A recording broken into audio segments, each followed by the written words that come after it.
Hello बच्चों, let's read our question first that says find the sum of all the integers between 50 and 500 which are divisible by 7. तो देखो इस question का की concept. Hello बच्चों, let's read our question first that says find the sum of all integers between 50 and 500 which are divisible by 7. So देखो सबसे पहले हम इस क्वेश्चन का की कॉन्सेप्ट देखते हैं. The key concept for the given question is, देखो अगर हमारे पास में कोई एपी है जिसमें n है number of terms in that AP, और ए हो गया हमारा फर्स्ट टर्म और एल हो गया हमारा लास्ट टर्म.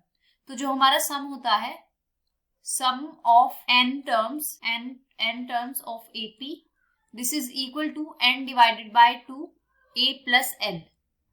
तो ये क्या होता है हमारा सम. अब देखो हम अपने क्वेश्चन की तरफ आते हैं. हमारे क्वेश्चन में क्या है, find the sum of all the integers between 50 and 500. So 50 and 500 के बीच के हमें वो सारे इंटीजर्स देखने हैं जो 7 से डिविजिबल है.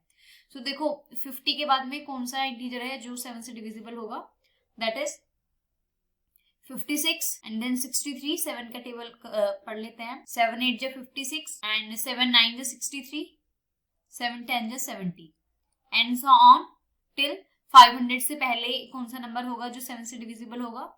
तो 500 को हम 7 से डिवाइड करेंगे.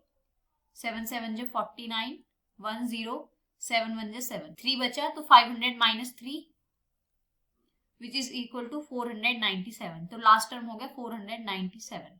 सो ये हमारी एक एपी सीरीज बन रही है जिसमें हमारा फर्स्ट टर्म है 56 and our last term is 497.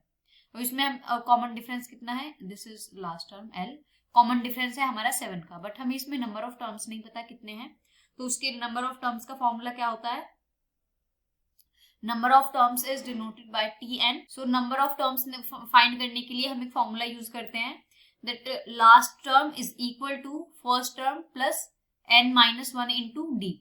So last term is 497 is equal to first term is 56 plus n minus 1 into 7. अब ये हो जाएगा 497 minus 56 is equal to 7n minus 7. This implies 497 minus 56 कितना होगा, this is equal to 441 and 7 को इधर ले आएंगे तो plus 7 is equal to 7n. So ये हो जाएगा हमारा 448. So 448 is equal to 7n. So यहाँ से हमारी n की वैल्यू कितनी आ जाएगी, 64. So अब देखो हमारे नंबर ऑफ टर्म्स कितने आ गए, 64. So हमारे ना 50 से लेके 500 के बीच में 64 इंटीजर्स हैं जो 7 से डिविजिबल हैं. तो अब हमें उन सबका सम फाइंड करना है. तो सम फाइंड करने के लिए हम अपना की कॉन्सेप्ट देखेंगे. एंड की कॉन्सेप्ट क्या कहता है, Sn जो हमारा सम होता है that is equal to n by 2 into a plus l. तो सम हमारा कितना हो गया, नंबर ऑफ टर्म्स हो गए 64 divided by 2 into first term is 56 plus last term is 497. सो ये कितना हो जाएगा, 2 से डिवाइड करेंगे तो आएगा 32 मल्टीप्लाइड बाय 56 प्लस 497 कितना होगा, this is equal to 553 and this is equal to 17,696. So the sum कितना हो गया, सम ऑफ इंटीजर्स कितना हो गया, 17,696 and this is our final answer for our question. Hope you understood it well. Best of luck. Thank you.